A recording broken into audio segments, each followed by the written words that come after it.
Saludos y bienvenidos a esta filosofada mundana. Pues bien, en el día de hoy vamos a tratar algunos temas un poco que podrían parecer un poco disueltos, independientes entre sí, pero que sin embargo a mi modo de ver mantienen una actualidad y una relación que sin duda es bastante estrecha y que cabe aclarar. Para empezar, claro, comenzar un poco con una anécdota, ¿no? Porque me parece que de esta anécdota un poco se desprenderían las ideas que quiero plantear aquí, ¿no? Claro, yo en cierta ocasión, por una cierta vena hispanista que me destaca, claro, decidí acudir a a una determinada tertulia intelectual que iba a darse en el Centro Español, en Quito, y claro, acudí a este lugar. Iba a hacer una reunión, me parece, sobre la historia de los cafés en la intelectualidad de Quito. Claro, de qué modo los cafés literarios habían afectado el curso de la historia intelectual del Ecuador, de Quito especialmente. Entonces, claro, me pareció una tertulia muy interesante, así que acudí allí. Me encontré con algunas figuras dentro de Twitter y dentro de Twitter mayoritariamente, X, la conocida X, que claro, eran personas con las que yo había discutido de algún modo u otro y creo que nos reconocimos más o menos. Entonces yo fui completamente solo, ¿no? Yo fui sin nadie y fui después del trabajo, así que no estaba en mis mejores vestimentas.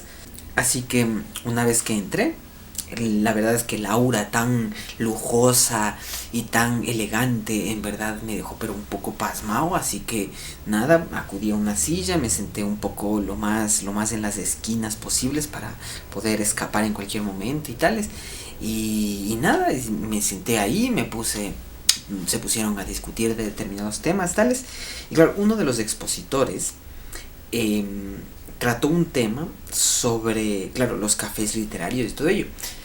Claro, una persona de derechas, una persona que claro, era como que de las que cuando le dicen facho, la verdad es que como que se lo toman y les da igual y tales. Entonces, claro, creo que era una persona más o menos de este tipo, de este estirpe, ¿no? Por lo que he ido más o menos leyendo en su deliberar y tales, ¿no? Y claro, esta persona lo que planteaba era una crítica con respecto a esa aura tan mecánica, tan fría, propia de los centros comerciales y de los cafés que venían incorporados dentro de los centros comerciales. Véase Sweet Coffee, véase Juan Valdez, con una cierta formalidad propia de los centros comerciales, una elegancia que implica eso, ¿no? Pero claro, a ojos de este sujeto dueño de un café literario, claro, le parecía que semejante estética era incompatible con la tradición quiteña propia de las casas antiguas, propias del arte virreinal y todo esto, ¿no? Entonces, claro, en gran medida él consideraba que la tradición de los cafés quiteños, de los cafés literarios, en los cuales hay una aura muy hogareña, claro, se estaba perdiendo a medida que se iban incorporando en el mercado, no ya los tradicionales cafés quiteños, sino más bien estos nuevos centros comerciales con sus industrias cafeteras. Entonces, claro, eso en gran medida significaba algo errado, algo dañino para este sujeto, que ya digo, era un dueño de un café literario. Entonces en gran medida, claro, le va a afectar que, por ejemplo, el dueño de un café literario en el centro se llegue a poner cerca de él un Sweet Coffee, un Juan Valdez, y claro, y le tumbe el negocio, ¿no? Entonces, claro, era interesante un poco analizar esas cuestiones. Y digo interesante porque, claro, estamos hablando de incompatibilidades dentro del propio capitalismo. Es decir, en gran medida, la crítica que estaba ejerciendo este dueño de un café literario con respecto a las industrias cafeteras y su estética y todo ello, claro, era una crítica intercapitalista, era una crítica de un capitalista a otro. Y claro, en gran medida, inclusive era una crítica con respecto a esas grandes industrias que en gran medida destruyen el mercado regional. Y claro, fue en este sentido en el cual yo realmente llegué tener mucho interés por esta cuestión de cómo el capitalismo en gran medida puede volverse crítico con respecto a otro capitalismo precisamente por estas cuestiones del mercado, de que puede haber capitales mucho más grandes que otros capitales que lleguen a asfixiar estos capitales y a destruirlos y a apoderarse de sus propiedades, de sus empresas, sus negocios y todo ello. Entonces, claro, dentro del propio capitalismo nos damos cuenta de que la actitud entre todos ellos es depredadora, se están constantemente liquidando entre ellos. Esto muchas veces puede inclusive afectar a empresas nacionales, en contraposición con empresas transnacionales que tendrían un poder inmenso. Me parece que es importante entonces criticar dos posturas esenciales, ¿no? Tanto la postura que plantea que el capitalismo es una entidad homogénea que está completamente en contra del proletario y que está completamente sometiéndolo y abusándose de él. Claro, me parece que esa postura es también un poco dañina, porque en gran medida, o sea, un empresario si el Estado no le reglamenta y no le da unos lineamientos, claro, en gran medida el empresario puede hacer lo que le venga en gana y él, mientras gane dinero, claro, ganará. Pero no, entonces el Estado puede en gran medida también darle cierto sostenimiento al empresario, a la vez que le da también unos lineamientos y unas líneas generales de que no debe cruzar. Entonces esa perspectiva de que, claro, inclusive también el pensar que el capitalismo es una entidad homogénea que está completamente en contra del comunismo, del proletario, claro, es también errado, porque no deja ver esas discordias que existen dentro del propio capitalismo, y de qué modo inclusive dentro del propio capitalismo existen dialécticas entre ellos. Y en ese sentido me parece que para la prosperidad industrial y económica de una nación es necesario que el Estado defienda a sus trabajadores y a sus empresarios nacionales en contra de los intereses transnacionales de determinadas empresas que tengan un poder inmenso. Entonces es allí donde ya digo, yo creo que hay que rechazar tanto la postura de esto, de que el capitalismo es una entidad homogénea que está siempre en contra del obrero, porque no siempre es así. Pueden darse estas dialécticas intracapitalistas que provoquen el que los capitalistas beneficien a determinados proletarios particulares que les sirvan a sus intereses.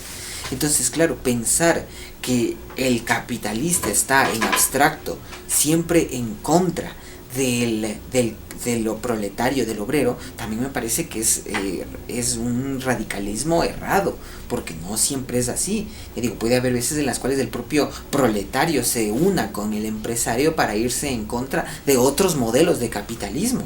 Es decir, un capitalismo se va en contra de otro modelo capitalista, en función de una razón de Estado-nación, claro. Entonces, esto es algo que hay que destacar, pero que no podemos destacar cuando pretendemos situarnos en esta plataforma y esta perspectiva comunista, marxista, que claro, es la que plantea que el capitalista de forma general está en contra de los intereses del proletario, y que no es así siempre, eso es algo que yo quisiera destacar. Y por el otro lado también es incorrecta la postura que pretende que existe una supuesta internacional comunista, o que hay que luchar por una supuesta internacional comunista que no vea por ningún tipo de beneficio para un Estado-nación, porque el Estado-nación es creación burguesa, entonces hay que destruirle. Y claro, entonces lo esencial vendría a ser el rendirnos ante un humanismo proletario que sirva a los intereses generales del proletario y del obrero en su calidad de humano. Y claro, no ver entonces distinciones entre Estado-nación. Claro, el gran problema que se genera allí es que no permite observar que todo proyecto internacionalista tiene una fuente necesariamente en un conjunto o una nación en particular. Y eso es algo que no se permite ver cuando se pretenden que los internacionalismos están fundamentados en un interés por la humanidad. Y no es así, realmente está fundado en un interés de una nación particular determinada. Y es en ese sentido en el cual, claro, yo muchas veces he tenido debates con determinados comunistas, determinados socialistas. Ellos en gran medida defienden la existencia y la protección de una supuesta internacional comunista a la cual hay que servir y a la cual hay que trabajar para que llegara, para que se pueda establecer y solidificar.